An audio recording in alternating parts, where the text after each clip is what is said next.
Hello friends, good morning, good afternoon, good evening all of you. Myself Gokul Chandrana from India. আপনারা কেমন আছেন? আশা করি প্রত্যেকেই ভালো এবং সুস্থ আছেন। তো আজকে আমরা কিছু ফাউন্ডার্সদের কিছু প্রশ্নের অ্যানসার আপনাদের সঙ্গে শেয়ার করব।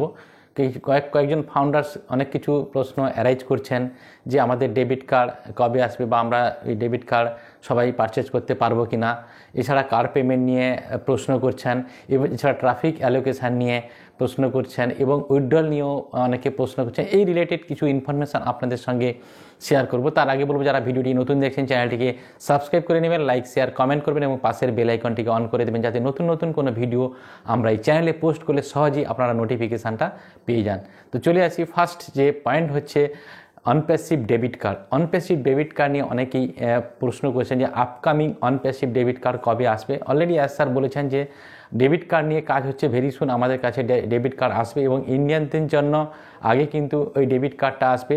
এবং প্রশ্ন হচ্ছে যে অনেকেই জিজ্ঞেস করছেন যে এই ডেবিট কার্ডটা সবাই পারচেজ করতে পারবে কিনা এবং এই ডেবিট কার্ডটা কমিশনেবল কিনা, এই ডেবিট কার্ড যদি আমরা সেল করি সেখান থেকে ইনকাম আসবে কিনা। এটা অনেক আগে স্যার বলেছিলেন যে আমাদের এই ডেবিট কার্ডটা হচ্ছে প্রত্যেকেই পারচেজ করবে, সবার জন্য অ্যানাবেল, সবাই কিন্তু এই ডেবিট কার্ড পারচেজ করতে পারবে এবং সেটা ইউজ করতে পারবে এবং সেখানে আমরা ডলার ইনপুট করতে পারবো এবং সেখান থেকে আমরা খরচও করতে পারবো, পাঞ্চ করেও আমরা শপিং মলে শপিংও করতে পারবো। যেরকম আমাদের ব্যাংকিং ডেবিট কার্ড যেভাবে কাজ করে, অনপ্যাসিভ ডেবিট কার্ডও সেইভাবে কাজ করবে এবং এই ডেবিট কার্ডটা অলরেডি ইন্টারন্যাশনাল ডেবিট কার্ড হিসেবে ইউজ হবে। কারণ কি, বিভিন্ন কান্ট্রির বিভিন্ন কারেন্সি রয়েছে, তো প্রত্যেকটা বিষয়গুলো ক্লিয়ার করার জন্য হয়তো একটু সময় লাগছে, বাট এই ডেবিট কার্ডটা আসবে এবং এই ডেবিট কার্ড যদি আপনি বাইরে কাউকে সেল করেন সেখান থেকেও আপনি কমিশন আর্ন করবেন, ও এটা নিয়ে কোনো ডাউট নেই। তো আমাদের এই ডেবিট কার্ডটা প্রত্যেকেই ইউজ করতে পারবে এবং প্রত্যেক ফাউন্ডার্স এবং পারচেজ করতে পারবে এবং বাইরে কাস্টমারও এটা পারচেজ করতে পারবে। বাইরে কাউকে যদি আমরা এটা সেল করতে পারি তাহলে কিন্তু সেখান থেকেও কমিশন জেনারেট হবে।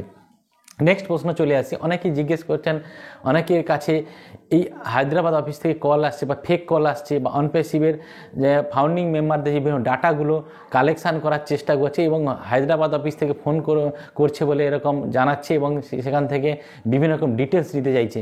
তো এই জায়গা থেকে বলবো, আমাদের এখনও পর্যন্ত কোনো কাস্টমার কেয়ার সার্ভিস বা কাস্টমার কেয়ার চালু হয়নি, বা কাস্টমার সার্ভিস শুধু সাপোর্ট ছাড়া, সাপোর্টে মেল করা ছাড়া আর কোনো, বা সাপোর্টটিকে রেজ করা ছাড়া আর কোনোভাবেই কিন্তু আমাদের কাস্টমার কেয়ার কিন্তু ফোন কলিংয়ের মাধ্যমে স্টার্ট হয়নি। তো সেই জায়গা থেকে যদি ফোন কলিংয়ের মাধ্যমে হায়দ্রাবাদ অফিস থেকে বা অরল্যান্ডো ফ্লোরিডা অফিস থেকে বা বিভিন্ন জায়গা থেকে যদি কেউ ফোন করতে চায় বা আমাদের দুবাই অফিস থেকে যদি কেউ ফোন করার নাম করে যদি কল করে, অবশ্যই সেটা মনে রাখবেন ওটা ফেক কল, ওখান থেকে দূরে থাকবেন। কারণ কি, আমাদের কোনো কিছু ইনফরমেশান, ফাউন্ডারদের কোনো কিছু ইনফরমেশান দিতে হলে বা কোনো কিছু ইনফরমেশান এলে আমরা কিন্তু আগে মেলে পাই। যেরকম ধরুন, এর আগে যেরকম আমাদের হায়দ্রাবাদ অফিসে অনেকেরই কল হয়েছিল, আগে কিন্তু মেল এসেছিলো, মেল আসার পরে তারপরে হায়দ্রাবাদ অফিস থেকে কল এসেছিল। তো আগে আপনার কাছে রিটিন মেল আসবে, সেই রিটিন মেল আসা মানে আপনি কনফার্ম হবেন যে অবশ্যই হায়দ্রাবাদ থেকে আপনাকে কোনো কিছুভাবে কমিউনিকেট করতে চাইছে বা কন্ট্যাক্ট করতে চাইছে। তো সেই জায়গায় তখনই কিন্তু এটা অ্যাপ্রুভাল হবে। আগে যদি আপনার কাছে কোনো মেল না আসে তাহলে ভাববেন যে ওটা কিন্তু ফেক কল। এই অলরেডি কোনো কিছু কোম্পানি রিলেটেড কোনো ইনফরমেশান বা কোনো তথ্য বা কোনো গুড নিউজ যদি আমরা পেতে চাই, সেটা কিন্তু আমাদের মেন যে প্লেস হচ্ছে সেটা হচ্ছে আমাদের ইকোসিস্টেমের প্লেস, যেটা হচ্ছে পপ আপ সেকশান। তারপরে আছে কি না ofounders.net যে আপডেট সেকশান, ওইখানে কিন্তু সমস্ত আপডেট বা কোনো নিউজ আমরা কিন্তু পেয়ে যাই। বা পার্সোনালি যদি কোনো কিছু ইনফরমেশান বা গুড নিউজ যদি আসতে হয় তাহলে কিন্তু আমাদের মেলে আসবে, আমাদের অল্টারনেট ইমেল আইডি অর্থাৎ জিমেল, রেডিমেল, ইয়াহু, যে মেলটা অল্টারনেট ইমেল আইডি হিসেবে আছে সেখানে কিন্তু এই মেলটা আসবে। তো সেই জায়গা থেকে বলবো, আপনারা কেউ ব্যতিব্যস্ত হবেন না, কোনোভাবে ফেক কলের দ্বারা প্রতারিত হবেন না, কোনোভাবে ফেক কলকে অ্যালাউ করবেন না। আপনি যদি কেউ এরকম কল করে থাকে তো অবশ্যই আপনারা আগে মেল চেক করবেন, তারপরে রিপ্লাই দেবেন, বা আপনার সাপোর্টে আপনি মেল করে জানতে পারেন যে আপনাকে সত্যি কি হায়দ্রাবাদ অফিস থেকে কোনো কল হচ্ছে কিনা বা কোনো কন্ট্যাক্ট করতে চাইছে কিনা। আদারওয়াইজ কিন্তু আমরা কোনোভাবে আমাদের ডাটা কাউকে আমরা শেয়ার করব না, আমাদের ডাটাগুলোকে সুরক্ষিত রাখবো।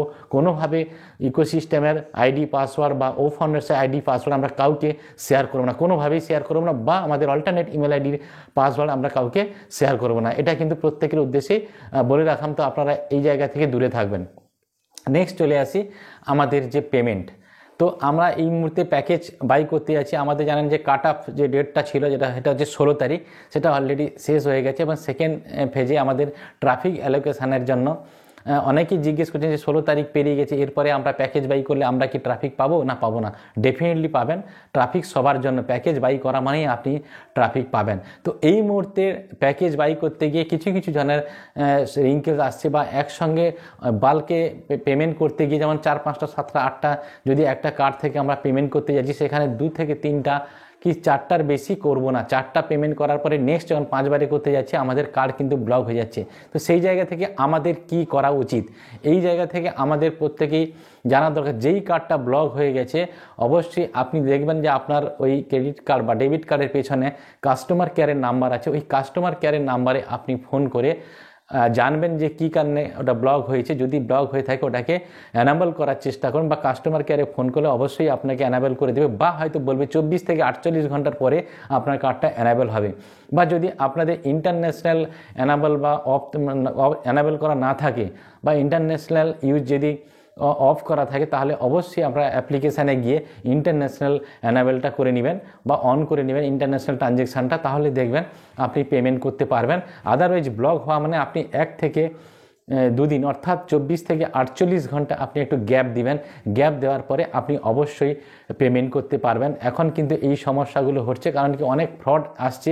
একটা কার্ড যদি কারোর পেয়ে যায় 3টা, 4বার, 5বার, 7বার এখান থেকে প্যাকেজ মারার চেষ্টা করছে, এই কারণে সিস্টেম থেকে ব্লক করে দিচ্ছে। তো সেই জায়গা থেকে বলবো অবশ্যই কাস্টমার কেয়ারের সঙ্গে আপনারা কমিউনিকেট করে আপনারা ওটাকে আনব্লক করে নেবেন, দিলে আবারই প্যাকেজ বাই করতে পারবেন।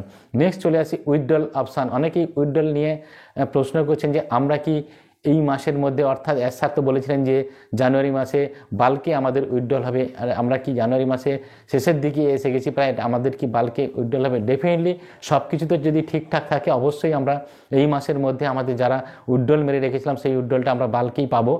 তো একটু সময় সাপেক্ষের ব্যাপার, যেহেতু সিস্টেম রেডি করা হচ্ছে, অলরেডি সব কিছু রেডি, ট্রাফিক নিয়ে অলরেডি কোম্পানি কাজ করে নিয়েছে, সব কিছু রেডি করে নিয়েছে। ট্রাফিক অ্যালোকেশান অর্থাৎ প্রত্যেকের নামে ট্রাফিক আসবে, এটা অলরেডি কোম্পানি কাজ করে নিয়েছে। এবং অলরেডি আমাদের 360 ওয়েবিনারে স্যার বলে দিয়েছেন যে কিছু সাম ফাউন্ডারদের জন্য ট্রাফিক অ্যালোকেশান অলরেডি কমপ্লিট।